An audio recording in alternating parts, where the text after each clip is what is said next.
No, Rise and shine, it's a brand new day. Ken can take the stage, ready to play. Weekdays at 10, the cars and the scene. Coffee in hand, they're living the dream. Question in the voice, got the whole town awake. Bringing fire to the mic, make no mistake. Shows in the corner, spitting out facts. Dropping truth bombs, ain't holding back. Ken in the morning, feel the heat. From 10 a.m. CST, can take a seat. We live and loud, that break in the mind. Ken and the bold. Light up your speakers, crank up the sound. They're talking about life upside down. Opinions exploding like a sonic blast. In the studio, they're built to last. With passion and grit, they engage and ignite. Every single week, they're all force can fight. From sports to politics, This is a Huddle Sports Network broadcast. You can find us on Roku TV, Amazon Fire TV, Facebook, and of course YouTube. Get all your NFL news here first. Good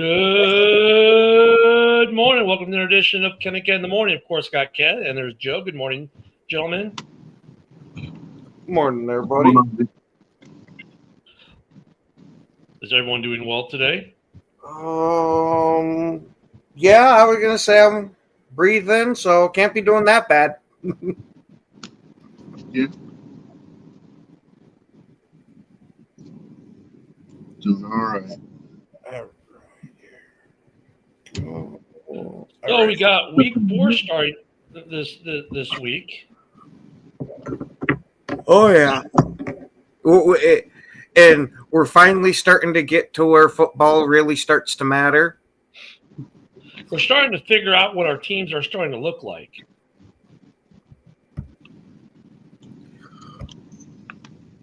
Oh yeah, I was gonna say, unfortunately, we're still not gonna get the full picture yet, but we're getting a lot hell of a better of an idea. I'll see Good that. morning there, Moonscar. Hey, morning, Moonscar. I'm still sharing this, so. Yeah. Yeah, I wouldn't be against sending all 4 teams to the playoffs. I'm up for setting NFL records as a division 2 years in a row. Man, it's not completely out of the realm of possibilities at this point of the season. I mean, look, if the Bears beat the Raiders, they're 2-2. That'd be the worst record in the division, be 500 at this point, 4 games in, which is not that far in. So, I mean, you could relatively still win of your remaining 13 games, 8 of 13, and end up being a 10-win team and get in. So, I mean, there is possibilities there. You know, But you got to beat the Raiders first. yeah, of course. But I mean, what I'm saying is like that the possibility of 4 10-win teams in the division is definitely there. If you get to week 4 and your worst record's 2-2 in the division, yeah, that possibility's there. Yeah, I understood what you were saying. The possibilities are there. I'm just throwing out there that there's also a possibility that you lose to the Raiders. Well, yeah, but we'll talk about that one later. I'm talking bigger. Yeah, I'm talking bigger context here than that. But I mean, I see. You know, I mean, could the division have 4 10-win teams? I mean, the way they're trending, there's a distinct possibility. Yeah, I was gonna say it wouldn't shock me. I still think the Redskins are a playoff team, depending on if they can keep Jaden Daniels healthy all year, because he's now missing a couple of games, and that's never good when you're missing your starting quarterback. No, I agree. That's never a good thing. Sorry, I just got done saying everything out. It takes like 4 minutes, man, to set How it long all is out. JJ McCarthy out? I think he's only out, what was it, like 3 weeks or something like that? Something like that. But I Yeah. mean, look, that's problematic if you're Minnesota, though, that your hot, young, fresh rookie quarterback missed the whole season already, and now he's missing, you know what, almost a quarter of this. Well, not a quarter, but a good chunk, 3 games 20%. already this early So, like, let's just make the assumption for their sake that this is the only time he misses of the season. So, even this year, you didn't get a full season out of him. I want to raise up another question, too, since we're talking about the Minnesota situation. Granted, this is massively early because of one game, but Carson Wentz looked pretty fucking good. Yeah, but he played against a non-defense. What's going to happen if he wins all those games? Are you going to have another thing like last year? Granted, being gone for the whole year is the reason why Sam Darnold started. Right. But are you going to have a thing where you might have Wentz supplant JJ? You might go with the hot hand until he loses, and then they'll go back to McCarthy. Sorry, go ahead, Joe. I'm sorry. No, yeah, I just think like you might go with if Wentz wins all 3 games, you might stick with him because he's the hot hand. But the second he loses a game, they're going to go back to McCarthy because they've already designated McCarthy their starter. And like, Ken, your whole premise is built on a huge pile of sand in that Carson Wentz is going to be able to continue what he did last week for the next 2 or 3 weeks. I'm just saying. Like, I didn't say. I'm just living in hypothetical. No, I know. Land right now. And I'm just saying, the bigger we're building sandcastles like, here, dude. Like, but you know, but last week is an anomaly for multiple reasons. One of them being that they played Cincinnati's defense, which. Granted, they were able to contain Trey Hendrickson, but then again, they're a better than average offense. So you expect that. So, I mean, but that defense, come on. And the defense actually, Minnesota's defense was the reason they scored a lot of those points to begin with because, Cincinnati without Burrow is completely inept. They had 2 pick sixes. I mean, that's 14 right there. So I mean, that's the whole game right there. Literally. That's what I'm saying is I'm just saying if we go off Wentz's career, what in Carson Wentz's career tells you that he's going to continue what he did last week? Yeah, but what in Sam Darnold's career told us he was going to do what he did last year. That's what I was about to say too. Is that, Joe, I'm usually with you on that type of thinking, but what Sam Darnold did the last year with the Vikings kind of gives me a little bit of pause talking like that with it. Look at Moonscar, Jim, even Haspel, who's, by the way, your season is over, so you said that in week 1. They all kind of are giving the same thing on JJ, though. We can't add Joe to the stage. He's having technical issues. Mm-hmm. And that's the big problem for the Vikings, right? I mean, I hate to say it that way, but the Vikings, look at JJ, not that he was great. Like, the Bears made him look good at the end of week 1, but he didn't look that – thank you. I tried to do that one. Let me do it. But he didn't look good in week 2 and then gets hurt. So, I mean, really, like, kind of problematic for them right now. In some ways, right? Like you would, for Vikings fans' sake, for Rob's sake, especially, you're like, all right, let this guy be healthy and let him play the rest of the season and develop, and so they can see what they got. Because right now, it's not exactly a huge ring endorsement through the 2 games he did play, and then he's out already for like 3 to 4 weeks with another injury after missing a full season. I mean, if you're a Vikings fan, you're happy you got a decent backup quarterback. And that you played a toothless Cincinnati team that allows you to basically talk up things. But look, now you're going to Ireland. You're playing Pittsburgh, which is not a slouch. I mean, they're not great right now either because they're trying to figure – their defense hasn't been its normal self. Their offense is still trying to figure out what it means to be an Aaron Rodgers offense. So they're kind of like a little upheavalish themselves. But I would argue that well, this is probably actually still a good game for the Vikings because of that. But still, you're not playing – you're playing a team that has at least a defense, unlike last week. You're playing a team that has an offense with a quarterback who doesn't look like he should be playing in the JV somewhere in Aaron Rodgers. So this is a little bit of a bigger test, but still, man, like you've got – even if Wentz is playing well – I was going to say Orlando – Yeah, Orlando does bring up a good point. Is Wentz was something before that injury. We can't forget that he was an MVP candidate. Now, But granted, it's not he's about Wentz. That's the thing. This is not about Wentz. It's about J.J. McCarthy. I mean, fine. Let's say Wentz is a band-aid and they do great with him this year, and it's another Ginger Jesus moment, and Wentz has a revival and they do well. Great. I don't care.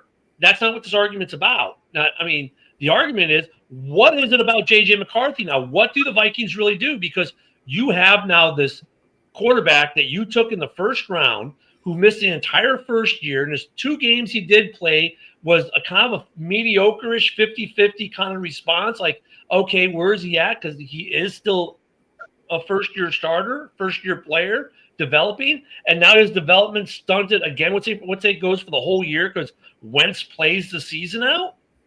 Then what are you if you're Minnesota? Like, what are you doing with J.J. McCarthy at this point? That's what we're talking about here. Not whether Wentz has a renaissance and they win. It's what do they do about J.J. McCarthy? Mm-hmm. Hey, just on a side note, isn't Ginger also? Wentz. No, I think he's blonde. No, maybe he might be like that light ginger. He's like a light ginger. So, I mean, I don't know. Holy shit, I think we just uncracked the Vikings code. If they have a ginger at quarterback, they do great. Hey, it's Andy Dalton, baby. 3 years in a row. Like, I mean, the Red Rocket. Like Vikings fans, like Rob, seriously, what are you guys thinking about J.J. McCarthy if this continues? And if J.J. misses 3 games, comes back, plays 3 or 4 more games, and gets hurt again? I was going to say, Rob had already kind of mentioned something towards that in the comment here, that it's hard to develop a quarterback when he's always injured.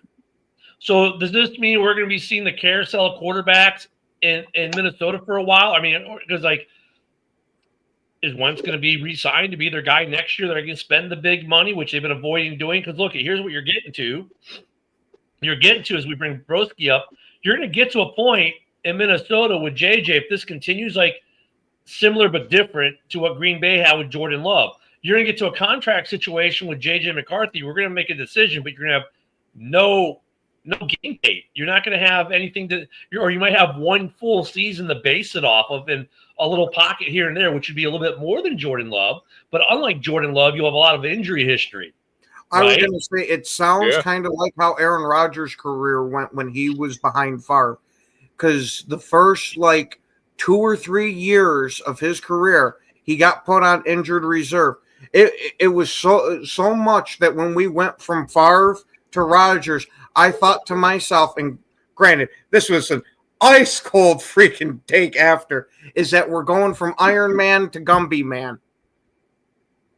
Yeah, I mean, there's definitely a few things to consider in Minnesota. I mean, that team is built I think everyone's pretty much in agreement. I think they're in win. They think they're in win now mode.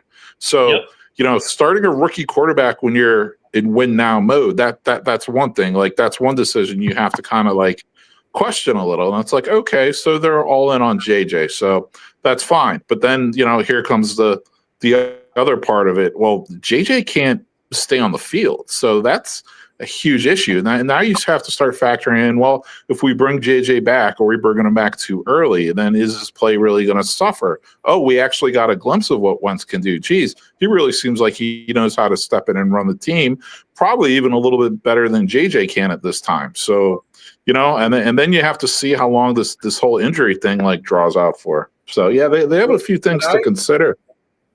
What I wonder is, would JJ benefit more from a Jared Goff type of playing style of staying directly in the pocket and not running out as much as he does because of his injury history that he has? You get what I'm saying here with that. The style, though, of KOC's offense is just that. This is JJ doing JJ things, right? And all these young quarterbacks do it. I get what you're saying, but I mean, the bigger problem here for Minnesota is, look at JJ in week 1. Let's be honest. Week 1, the Bears made him look at the end of the game because the defense was just terrible, right? But look, that was good. It gave him a big uplift. It gave him some confidence, which young quarterbacks need more than veterans do, right? Veterans can take a beating for 2 or 3 games, but it doesn't phase them like it does young players, right? The old vets are like, whatever, it's another mortar round, just keep going. Young players, they have to get through the shell shock, so to speak. And I look at it this way. Like when a guy first got to Iraq during OIF and the mortar alarm went off and they went running for the bunkers, and the guys who had been there for 3 months or in their office still just they brand stuff in the computer. Yeah, okay, whatever. Mortar rounds on. Look at the idiots running to the bunker. That's the difference between a rookie quarterback or a first-year starter and a guy who's been illegal for a while. So I get that. The confidence made him feel good. But then week 2, he kind of looked like shit and made some rookie mistakes. And then he gets hurt. And now you're like, you're in a win. They are. I agree, Broski. They're in win now. With this team, they better be in win now. They've got all the pieces you need. Hey, Ken, just so I can understand what you meant. What is OIF? Operation Iraqi. Operation Iraqi Freedom. Oh, okay. So, you're in Iraq. The first time you hear those mortar alarms, you run for the bunkers, right? And after you've been there a couple months, you get to the point it's like, okay, whatever.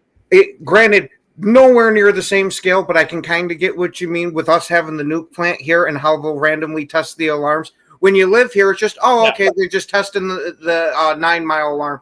And I've had friends not from this area be over here and be like, oh my God, is the nuke plant exploding? But as you become an older veteran quarterback, you get less and less phased by having a good game, bad game. When you're a younger quarterback, you get more phased by that. It doesn't matter what quarterback it is. They all have that. Caleb has it. Nix has it. They all get that. But as they progress in their career, like right now, nothing phases Justin Fields anymore. It's like, whatever. Right? He's like, I've been there, done that, whatever. I've got the T-shirt, the hat, and the different jerseys to show it, right? So that's got to hurt JJ too, because now his psyche's taking another blow.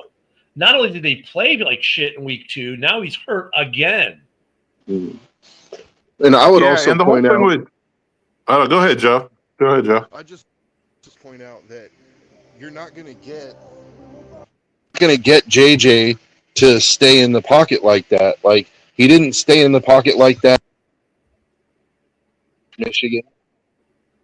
Yeah, that's a good point. Game. So if you want him to all of a sudden become what Darnold was last year, you're not going to get that, because you're changing his game.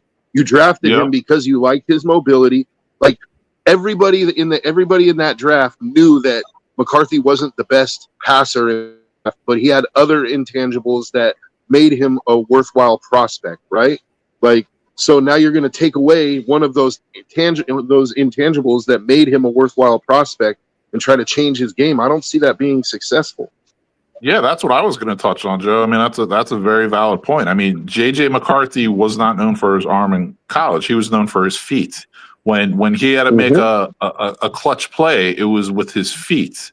You know what I mean? So it's like, hey, you have to take that into consideration when you draft him, right? So if he's now limited and can't run and can't move, or he can, but he's going to really highly increase his likelihood of being injured again. If he does, then that's something they have to take into consideration with who their quarterback is going to be, going forward. Yeah, Fred, because now they're going to have to count on him to beat him with his arm. Yeah, Fred, what you missed this morning is we're talking a little bit about J.J. McCarthy and the issues up there with Minnesota and what they will, the issue that J.J. presents. I'll just put that and we'll continue. What's fault, man? I'm assuming he's talking about JJ's arm in college there, because I'm look, pretty sure he's a Michigan fan. The Bears can look at with somewhat similar. Right, with Caleb last year, the Bears did kind of somewhat restrict his running in terms of don't run like Justin Fields and go upfield. Yeah, he leave the pocket, so maybe they didn't. But they last year wanted him to be a passer, not a runner, right? And there were some issues that came with that because they restricted him too much. Now this year we see the difference because now they actually have designed runs for Caleb, which made an impact in this last game because it created the DJ Moore touchdown, because it forced the defense to now have a spy on him, which left DJ wide open in the end zone. So, there's a fine line that Minnesota with JJ has to do, right? You want him to still be him and use his feet, but you don't want to restrict him so much that it becomes derogatory to where teams just know that, well, they're not going to let JJ run, so that's no longer a threat. You have to leave that threat there if you're KOC and the Vikings with JJ. But at the same time, you want him to become more of a passer. Like, well, now Caleb is more of a passer, not a runner. And look, the quarterbacks that do well in this league are what? Passers, not runners. Even the guys like Lamar, who's an outstanding runner, is now more of what? A passer. Mm-hmm. I was going to say, with Caleb Williams, you would have thought towards the end of last year they would have let him run a bit, even with the carousel of coaching they had going on. Because out of all the shit everybody gives the kid, there's one thing that you can't knock him for. He's a tough bastard. He took a hell of a pounding behind that offensive line. So I personally wouldn't have been worried about him running the ball because he seems like he can take the hits. Well, look, he lowered the shoulder the other day. I was like, did Caleb just lower his shoulder? He did. I didn't like that, Ken. 2.0. I'm like, thank you. Bro, Caleb's been so smart about sliding that one time he did, and I was like, oh, dude, please don't do that again. When he lowered the I get it shoulder- because Love had done it too. And yeah, you know, it provides a nice pop to the team and all that. But you're my quarterback. I don't want you. Yeah. But you know what though? Josh Allen does it a lot. So I mean, we gotta stop treating these quarterbacks like they're little daisies. Well, Like, to be these are fair, though, football players. Josh Allen is an absolute physical monster. Josh Allen's like This 250 guy's damn near a pounds. defensive lineman playing quarterback. I mean, like, I don't mind Caleb or any quarterback, be it Mahomes, be it whoever. Well, maybe not Burrow right now with his injury. Yeah. But I mean, or Tua. I don't want Tua to do it because of his injuries. But like, unless you have an injury history that makes me have pause for concern, like picking your moments to lower your shoulder as a quarterback, I'm fine with that. Because, you know, I mean, he still slides. I'm not. He needs to go back to the slip and slide, by the way, because the one slide looked terrible. But I mean, look, with JJ, you got to let him do his thing. Now, here's interesting. I want to shift this up a little bit because I don't want to be too NFC North centric on this, you know. But I want to switch to their opponent in Ireland, because let's be honest, like the Steelers are not. The Steelers are kind of in a weird quandary as well. As we've discussed here for about 20 minutes, you know, the Vikings have a quandary with quarterback right now with JJ. But let's be honest, the Steelers are in a quandary too. That defense is not being the Steeler defense that we all know and love and hate. Their offense is still as anemic as it was last year, even with Rodgers. Now this again is going to be way too early of a take, but I think there's a little bit of precedent starting. Is that, are we starting to see a changing of the guard in the AFC North?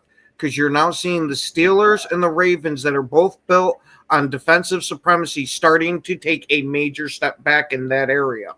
Well, but in both cases, go ahead, bro. Yeah, I was going to say I'm going to go with no on that because, I mean, I think first of all, to take a step back, I think the entire AFC North is overrated. But I mean, Baltimore and Pittsburgh, you know, it's going to come down to which team can find the quarterback, right?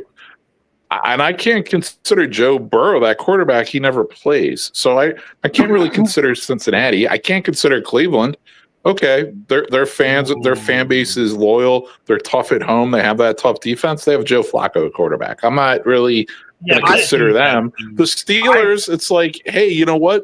The Steelers haven't won a playoff game in how many years? So how high are they even? You know what I mean? Like how much of a pedestal should we put them on? And then you have Baltimore, and it's like Baltimore. I mean, dude, all of a sudden their defense is a joke. So it's like, you know, it's up in the air, but I don't know if it's necessarily a changing of the guard, I guess is my point. I kind of agree with you, Broski, but I disagree at the same time because look, with Baltimore, part of their defensive issues, like last week or so, injuries is taking its part, and that's part of it with Baltimore. I think Baltimore is still there.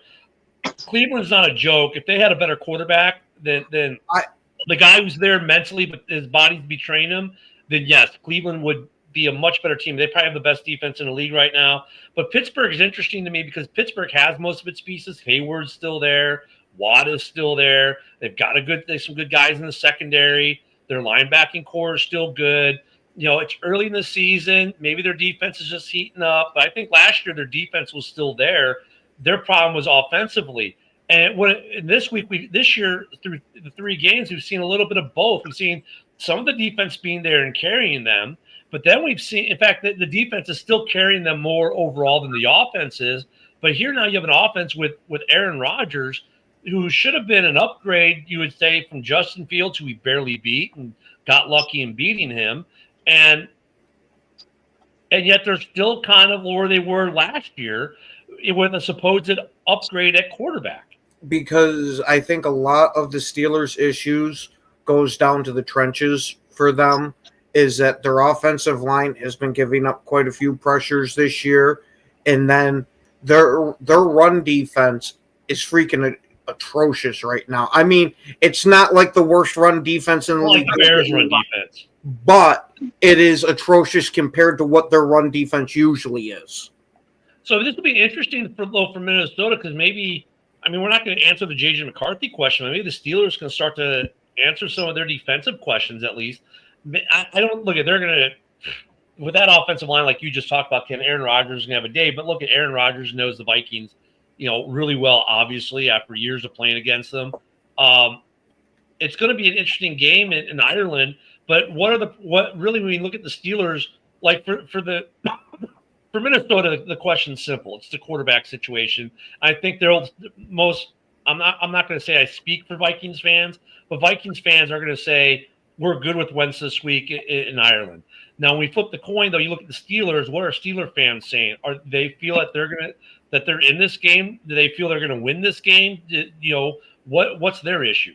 There's one point I want to point out for the Steelers here going over to Ireland, is that Aaron Rodgers, if I remember correctly, has only played one overseas game in his career, and it was against the New York Giants, where he looked absolutely terrible. And now you've added more age onto him and more wear and tear to his body. I wonder if there's just something, because we know Aaron Rodgers is a weird dude. Maybe going overseas throws him off of whatever. Yeah, one bad game though isn't exactly. I've got one game to go off of here. That's what I'm saying. I mean, it's not like an indictment. It's like people say, "Oh, well, the Lions were the first to beat Baltimore, who are now 3-1 against NFC teams in primetime, or 2-1." It's like, dude, it's a sample size of 3. It's like, guys, where's that game cool. at? It sounds cool when you say Cork, Ireland. Cork, Ireland's where Ireland. it's at. Sure.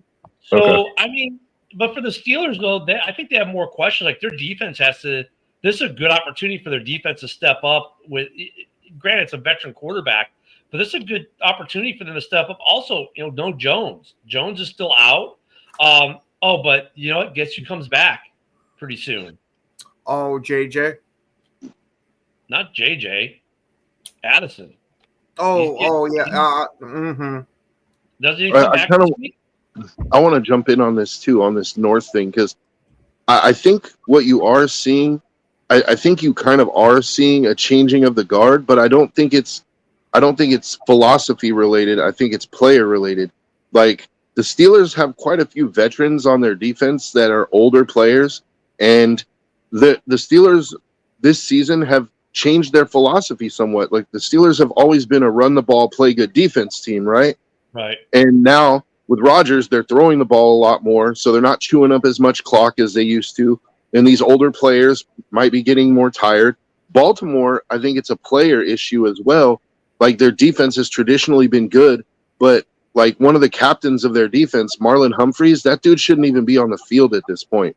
Like, he's getting torched by everybody, and he has been. Like, Marlon Humphreys, and no offense to the guy, he was a great player in his time, but Marlon Humphreys has been living off his past accomplishments realistically for the last probably 3 or 4 seasons. Like, so are we saying that the Steelers are cooked in Ireland this week? That's not what I'm saying. I'm just saying that I think that the reason that we're seeing these defensive issues with Baltimore and the Steelers is because they have some aging players on their defense, and that those players are starting to show their age. I also think the Steelers are somewhat changing their offensive philosophy that fed directly into their defensive philosophy. So we're seeing a difference there. But I don't think the overall philosophy of the North has changed that much, because the Browns have always been like, play good defense, right? The Steelers, same way. The Ravens, same way. Then you have the Bengals, who they were never a defense team. They're like, we're going to put 40 points a game up, and they're still trying to live on that. But now without Burrow, so I just think it's a matter of Burrow, players. They might get the number 1 draft pick this year without Burrow being in that lineup. I mean, if you, I don't know. Come on, week- give the Saints some credit. if last week was an indicator, I mean, that's not looking good for them.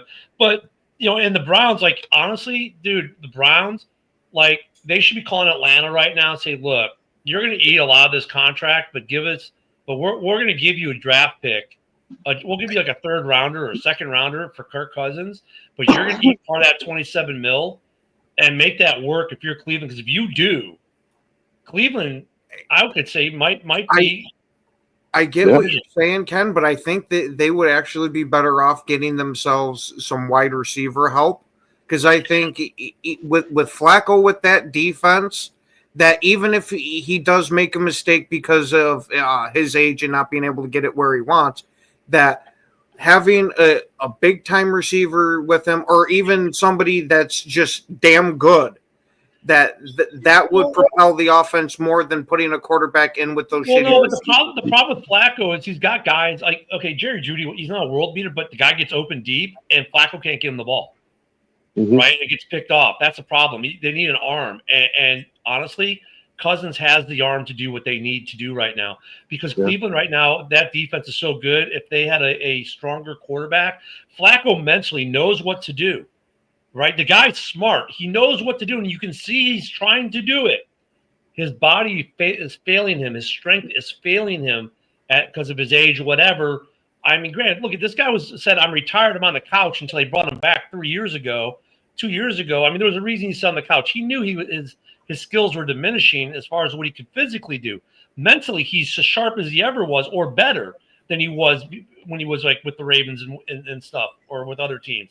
I mean, he's there, but the problem is he physically isn't doing. So you know what? You got a guy in this league who I would say mentally is just as good as Flacco or better, but definitely physically better right now than Flacco, and that's Kirk Cousins. And if you make I'm not sure about that. You're going to eat a lot of this money, and we'll give you a 2nd rounder. It definitely for them is an upgrade over Flacco. And I think their offense now puts up more than 10, 13 points a game, and now they're a more dangerous team, not only in that division but in the league, because right now they remind me of the 06 Bears, except at least with the 06 Bears you had decent quarterback play that could do a few things. They're not getting that quarterback play like the 06 Bears did. Yeah, my thing is, I'm not sure there is any upgrade. I mean, Cousins is 37 years old. Like, get someone with an actual arm. I don't think Cousins has much of an arm left either. You know what I mean? His arm's a lot better than Flacco's right now. I don't know about that, but anyway, like, regardless, I don't think you go from a 40-year-old quarterback to a 37-year-old quarterback and expect it to be much of a difference. Like, well, I mean, but there aren't other options out there for Cleveland. There are not. Oh, I know. They're kind of. They're locked into what they are this season. I mean, there's really no way around it for them. I mean, it is what it is at this point. Actually, what? I kind of feel like Cousins would be an upgrade, and I'll give you a reason for that. Because the Browns' offense should ideally run through Quinshon Judkins anyway. They should be running the ball, playing good defense. And Kirk, even though Kirk is 37 years old, I do think his arm is better than Flacco at this point. And the fact that if they're not counting on Kirk to win the game for them, all he has to do is game manage. I think Kirk could do that really well. Like, when they need him to throw the ball, he can do it. But they're not going to be having him throw 35 times a game, because they're going to be running the ball 35 times a game between Judkins and whoever else they have at running back. So I actually think that would limit some of Cousins' mistakes that we know he's known for, right? Like, Cousins has those moments where he throws the pick at the wrong time. Like, I think they could limit some of that by running their offense through their running back instead of through the quarterback. And I think he makes sure they're still paying Deshaun Watson, though, right? They're still paying Deshaun Watson. Well, yeah, they are, but they're not, because of where they have him. Yeah, he still counts against the cap, but there's money they get back because of the designation he has. So yeah, they're still paying him, but he's not necessarily hurting their cap in that degree. And look, if I'm Cleveland, I'm saying going to Atlanta, like, who's obviously they have no choice but to go with Penix now. Look, you're going to eat part of this $27 million, like $13 million of it, and we'll give you a second rounder and go. And I think that makes, if they did that, because that's the only other option they really got to make a trade for a quarterback. And Cousins is a smart enough guy; he can learn the playbook pretty damn quick. And the other thing about Cousins too is he's such a good professional, right? As far as being studious about the game, learning, taking notes. That not only could you trade for him and he'll learn it quickly, I think he makes guys like Jerry Jeudy and other guys better around him that Flacco is not necessarily doing right now. It would be a big up for Cleveland. I mean, look at Flacco's turnovers have not been horrendous. It's mostly because of his body betraying him. Like you can tell what he's trying to do, and he's just not getting it there. Yeah. But I think Cousins gets it there, and I agree with Joe. If they now run it through Junkins and use the run game, use that defense, you don't need Kirk Cousins to put up 35 points a game. You need him to put up 21. Mm-hmm. I think that's possible with the Cleveland Browns offense, along with that defense, and then all of a sudden you're looking in a division where now there is no Joe Burrow this year, and there shouldn't be for the whole year.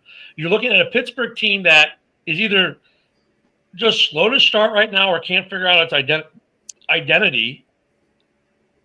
I mean, and you're looking at a Ravens team that's reeling with injuries and giving up games at the end, like the Buffalo game, that's really maybe a little bit themselves, and you put the Browns right in the mix. And look at the Browns just beat the Packers, which wasn't exactly an easy walk through the park on for them. I mean, that was a really good game. The Packers are a good team, and some people called it an upset. I didn't call it an upset. It was because we all know the Browns had a good defense. The Browns did what the Browns are going to do in every game: keep it close because of the defense, and the offense just needs to come through with a little bit here or there. Mm-hmm. Honestly, I What think do you if guys Cousins think about go to Cleveland, I think that they're competing for that division. Yeah. What do you guys think about the Vikings Steelers? Like, what do you expect out of that game? Who do you think's going to win? I expect it to be like a ugly slugfest kind of a game. The team with the fewest turnovers probably ends up winning. But I don't expect it to be a pretty game. What do you guys think? I took Minnesota last night because their defense is on point right now compared to the Steelers' defense, which still hasn't really fully shown up. And even with the offensive issues, I mean, they've got a good backup quarterback in Minnesota. It's a plug-and-play offense. And even with Jones being out, their backup, the guy they got from San Francisco, is good enough. I think they're going to win the game. I don't think it's going to be a high-scoring affair. I don't think it's going to be like a 42-35 kind of thing. It'll be close early, and then Minnesota will pull away. I think it depends on what Aaron Rodgers shows up, in my opinion. Like, I think if we get the Aaron Rodgers that threw 4 touchdowns a couple weeks ago, that the Steelers have a really good chance. Because I think that Aaron Rodgers can outduel Carson Wentz. But if Aaron Rodgers looks like he did, I think it was last week, he had like 160 yards passing or something, then yeah, they're not going to win that game. Woody, what do you think? I think if Carson Wentz manages that game like Sam Darnold did last year for Minnesota, I think they're going to pull it out. I think Flores he's the most blitzed coach in the league. I think this year has been laxing a little bit. I think he's gonna bring this the defense up. So I had Minnesota as well. Yeah, and like conversely, I know I said earlier, Rodgers knows Minnesota, but Minnesota knows Rodgers too. So, what do you think, Ken? He's not the same Rodgers either. So no. What do you think, Ken? I've waffled back and forth on this game a lot because we all know I'm a huge fan of Aaron Rodgers. Yeah, I know, Woody. It brings up some bad PTSD. But or SPD, whatever one it is. Well, I mean, if you want to get that close to Rodgers, that's up to you, but I'm not gonna. Hey, if Danica left him, he's crazy. Yeah, there's something going on there. Well, anyway, A lot of this to me goes down to I do not trust the Steelers' run defense at all. And Mason is a hell of a running back for them. I liked him a lot with the 49ers. Mhm. So I got to give it to Minnesota here as long as Carson Wentz doesn't have a meltdown and throw 3 picks in the game. The line on this game, by the way, is 2.5 to the Vikings, with the Steelers being the home team. But being that it's in Ireland, is it really a home team? No. And that's probably why they get the 2.5. Tonight we got the Seahawks and Cardinals. Both teams are 2-1. It's Ken's fantasy quarterback going against the Sea Chickens tonight. I don't know how to feel about this game, to be honest with you. I really don't, because the Seahawks looked good beating up on NOLA, and the Cardinals didn't look that great last week, but they were in a decent game. But they've got some injury issues. I mean, I think the Sea Chickens probably win this game in Arizona tonight. Yeah. With James Conner out, that's a big loss for Arizona. So that's their big running guy. I had Seattle winning tonight too. Yeah, I got to go with Seattle too. I gave them a whole bunch of shit this offseason because I thought their offensive line was absolute trash, and I figured Sam Darnold was going to come crashing back to earth now that he's not with the Vikings. But at least so far, that offensive line has held up decently enough, and Sam Darnold still looks relatively like he did last year. Granted, you're still getting some Darnold moments like you got in week 1, Yeah. but I gotta unfortunately go with the Seahawks here because that, like Woody brought up, that injury to Connor is going to be a huge freaking thing for them because they run a lot of that offense through him. So I don't know if the Mighty Mouse has got enough in the tank to get over that hump. And I'd want to talk about the Bills Saints, but they're playing the Saints. Does anyone think the Bills don't just utterly destroy them and might maybe put up a 50 burger? I was going to say if they don't destroy them, that's the headline of the week. I think the bigger question and I hate to be distant on Saints fans because that we send it to Saints Twitter, but we send the Bills Twitter as well. But I'm sorry, Saints fans, but how many touchdowns does Mitch Trubisky throw this week? Let's see. Mitch will be put in because he his third sucks. quarter, 30-0. I don't know. I think 2 touchdown passes. He might run in for 1. Yeah. Give me Mitch with 0, but that's not because I think he's going to play like dog shit and won't get in the game. I think he will get in the game, but they're still going to be handing the ball off to Cook, and he's just going to have himself a monster game. No, Cook will be on the bench by that point too. They'll start feeding the start. Oh. Like Cook, trust me, they're not going to risk injury. If they're up by 3 or 4 scores, they're not going to be running Cook. They're going to be running someone else. Yeah, probably Thurman Thomas. Yeah, exactly. Well, he could probably still run too. Are we going to say can we put OJ back there too? Or Andre Reed? I don't know. Dig him up out of the grave. You have to go dig OJ up first. Are we going to say that was the whole point? We're going to talk Bears Raiders later this week. I don't want to get it tomorrow. We'll talk Bears Raiders. Allentown, Pennsylvania, right there. Yep, Sheriff High School. One game I want to get into today was about 15 minutes or so left. Eagles Bucks at Tampa. I'm hearing it already, bud. I'm hearing it at work already. Do you see Jalen Hurts is 19-0? I don't give a fuck, dude. Don't give a fuck. Stop bringing up the pass. They're going to start flagging these guards on the rear push. Tampa, even though I hate the biggest Eagle hater in the world, I still have Tampa. It's in Tampa. I think this is a little bit of a trap game. I think Tampa pulls us out by 3. Yeah, I like picking against the Eagles just for the fact of any loss they have helps me.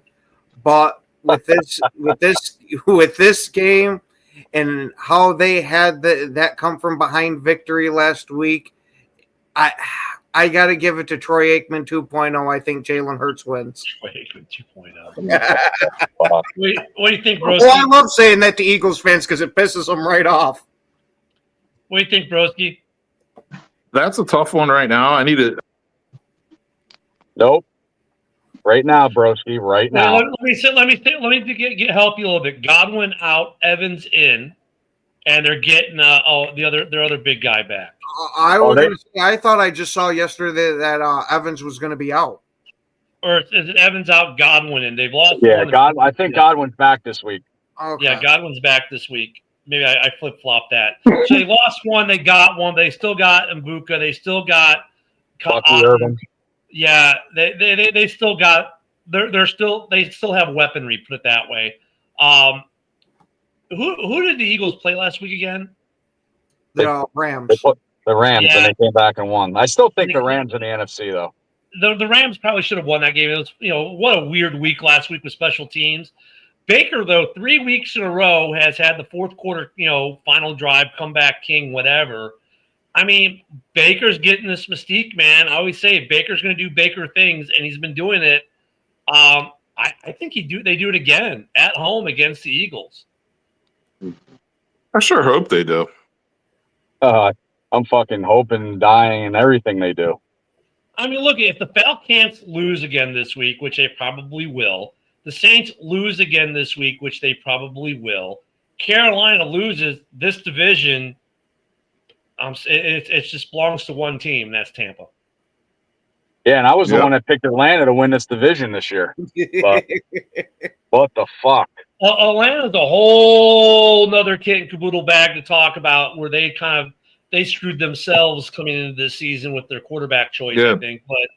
But I mean, look, they're stuck now because you can't bench, because if you do, you just effectively ended his career in Atlanta, right? So, could Penix be good after that? Yeah, on another team, never with Atlanta. So Tampa, I mean, this is a statement game for Tampa. If Tampa can beat the defending Super Bowl champs, right, at home, it's going to be a statement. And it's going to say, this is our division. We're going to be in the playoffs. You don't want to play us in the playoffs because we're a damn good team. Yeah, So it should be another close game, man. What's the line on that game right now? Let me look real quick. It went to So what 3.5 show? for the Eagles. 3.5 favorite? Jesus Christ, they're picking the Eagles to win by a touchdown or more? Yeah, 3.5. 4. Wow. At least 4. The Eagles have been winning. Like they've been winning, but they haven't been winning convincingly. Like they've had to rely on last second miracles, like last week. And granted, Baker has had to pull these fourth quarter comebacks, but he's looked. Every time he's done it, it hasn't been a question of, can Baker do it? I've been watching these games and been like, Baker's got the ball with like a minute and a half left. They're going to go down and score. Like the Eagles secondary is kind of, it's not what it once was. They lost a lot of players in the offseason. I think Baker's going to pull it out again. I think the Eagles are due for a loss. Right. Yeah, I was going to tell Joe, I piggyback on you, is that the Eagles right now could be really 1-2. CD was all those drops on week 1 and last week. They could be 1-2 right now. Yep. And still be leading the division. Yeah. I mean, look, does anyone think the Falcons are beating the Commanders at home this week? It depends on how Mariota plays. I mean, Mariota played great last week. Yeah. They still won. Is that game in Washington or Atlanta? Atlanta. I think I'm going to call the upset. I'm going to say Atlanta wins this game. They're pissed off after last week. They're playing at home. No Jaden Daniels. Yeah, I agree with that, Woody. They're two Jekyll and Hyde teams, really. But for some reason, I think the Falcons actually end up beating Mariota in the Commanders. I mean, for me, I think the Commanders way overplayed their abilities last year. They overachieved, as did Denver, right? And so, but the Falcons are such a hot mess right now. It seems that I have a hard time taking the Falcons. I really do, because they're such a hot mess, and I have more faith in Mariota than I do in Penix Well, right now with Washington, because I'll take Scary Terry. You know what I'm saying? He's a great equalizer. When your quarterback may not be super, you've always got Scary Terry, who's done it all with how many quarterbacks has Scary Terry had throw to him? How many coaches? How many owners? I mean, Scary Terry's a great equalizer for me in this case. And you also have Debo. somebody with a computer check, because I know Scary Terry was injured. Is he on the injury report for this week for the Commanders? hey, I just want to know when we're going to get into this Bears Raiders matchup here. Tomorrow. Because I wanted to talk to Joe about what I was conversing with you yesterday, Ken. What I'm worried about. Yeah. Yeah, So it's going to take more than 10 minutes, so we're going to talk about that tomorrow. I was going to say Jaden Daniels might end up playing. He did return to practice. Yeah. Okay. Well, what's Scary Terry's? Yeah, hold on. So Scary Terry did not participate yesterday with the quad injury. He did not participate yesterday. Neither did Zach Ertz, but that was just a rest day. Von Miller on a rest day. Darren Payne on a rest day. Tunzel on a rest day. Limited practice was Trey Amos and Jaden Daniels, and Colson Yakov was a full participant for them. Those are the Noah Brown also did not practice, so it's another receiver down, and Piercy Butler did not practice for Wednesday. But Jesus, what is this, the end of the year? What now? I say, what is this, the end of the year? We're resting starters now and practice? Yeah, well, the older guys, they get that rest day. They don't need that day, I guess. But hey, good morning, Hoss. You just missed us talking about your Aints. Yakov Smirnoff. There you go. But I think like Scary Terry, he's at that point in his career. Like if he doesn't practice today, tomorrow it doesn't matter. Well, if he doesn't practice today, it maybe matters. But if he doesn't at least do the walkthrough tomorrow, then maybe you won't see him. But even if he doesn't, I think you still have to hit more as questionable than out at this point. Right. The thing about that game though is like the loss that the Falcons took last week. Like I know Woody was saying, or I don't know if it was Woody. Somebody was saying that the Falcons should be pissed off after that loss, right? That was you should be pissed off. You lose 30-0 to the Panthers. You should be pissed off. But a loss like that can go either way. It can either spark your offense and turn your whole season around, or it could put your whole season in the toilet. Like, because the Raiders were 2-2. I'm just going to use the Raiders as an example. Last year, the Raiders were 2-2. Carolina was 0-4, and we lost by like 30 points to them, and the rest of our season went in the toilet. Well, so it didn't spark us. Now the Raiders are a different team. I'm just saying it could go either way. Like I think we'll find out which way it's going to go this week. Like if the Falcons' offense looks good, then maybe it did provide some sort of spark.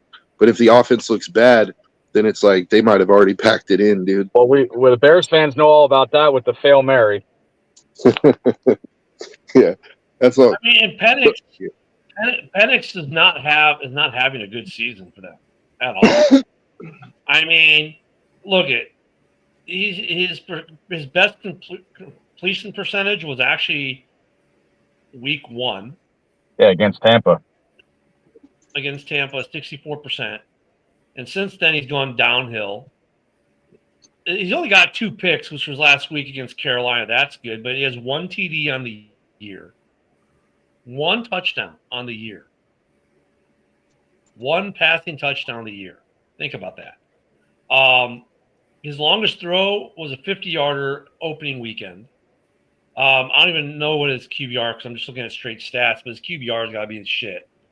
Penix isn't that good. And he wasn't that good in the 3 games he played last year, which even boggles my mind even more. Well, it's because he made some 1 or 2 snazzy throws, and that got people excited, and that's why they went with him over a healthy Cousins. But I think Atlanta's kind of screwed. Well, it's only 7 games into his career, man. Yeah, Moonscar, I can't believe we're at a time where people don't know who Yakov Smirnoff is. Yeah. It's only 7 games into Penix's career, so like we could say he's not good right now, but like I wouldn't say he's not good. Well, you know, Kirk Cousins is laughing his ass off right now inside. Oh yeah. But I mean, so when I look at Atlanta though, like Penix, he's got. I'm not going to have Penix put up any kind of numbers against the Commanders because he hasn't put up any numbers outside of week 1, which is week fucking 1, and no one's really, week 1's a toss up more than anything. Now we're starting to see what teams are, and honestly, I think they take their third loss. I mean, I think they were stupid to release Koo, who's won them more games than he's hurt them in for sure.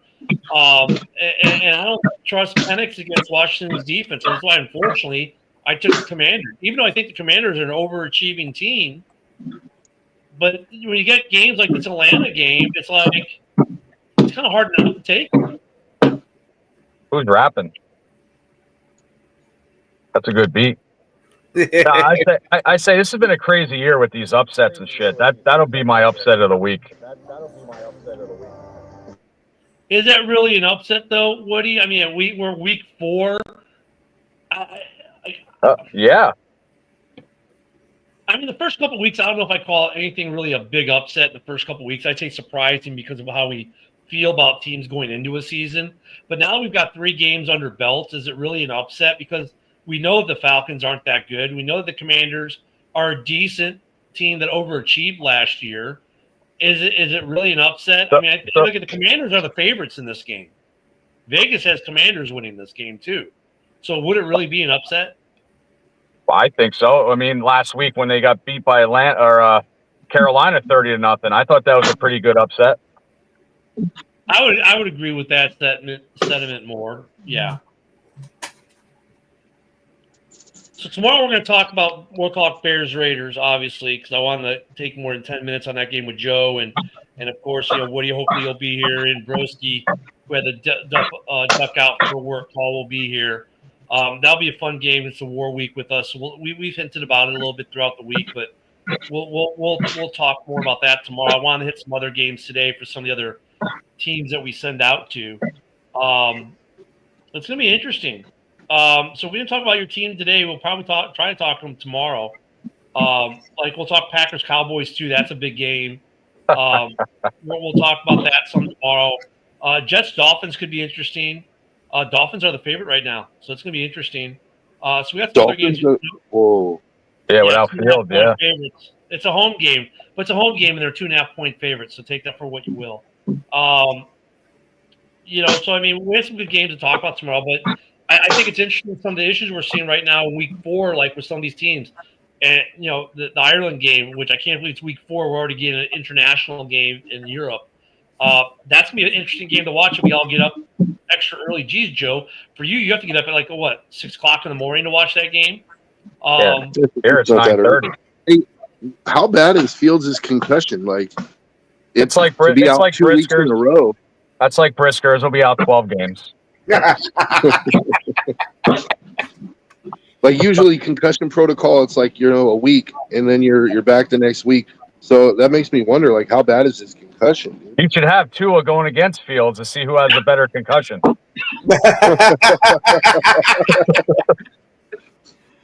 Real quick, let me see if I can check it before we run out of time. Their injury report. Fields, I know his concussion protocol. He should be back, you would think. Yeah, from what I'm have been hearing, it seems like he's progressing through it to where it's trending to where he's going to play. Yeah, he's questionable right now, according to ESPN. Well, I would think if Fields plays, that line will go differently. Yeah. Come on, ESPN, get better. 3 days ago was your last update on just.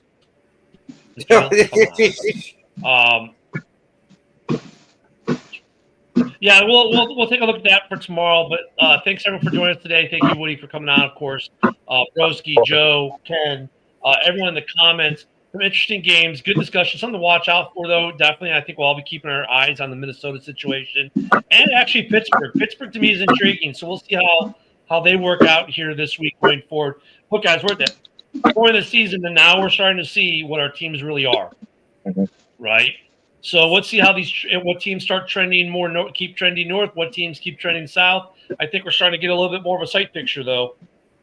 And we didn't even get into the Browns and the Lions, so we'll have to hit that up tomorrow because I knew the comment section would blow up with that one because Lions fans think it's in the bag. But we'll talk about all that tomorrow. You guys have a great Thursday. Enjoy some football tonight. Not the best game tonight, Seahawks Cardinals, but enjoy it. Go watch you some Ginger Jesus. We'll see you tomorrow, guys. Peace. See you later.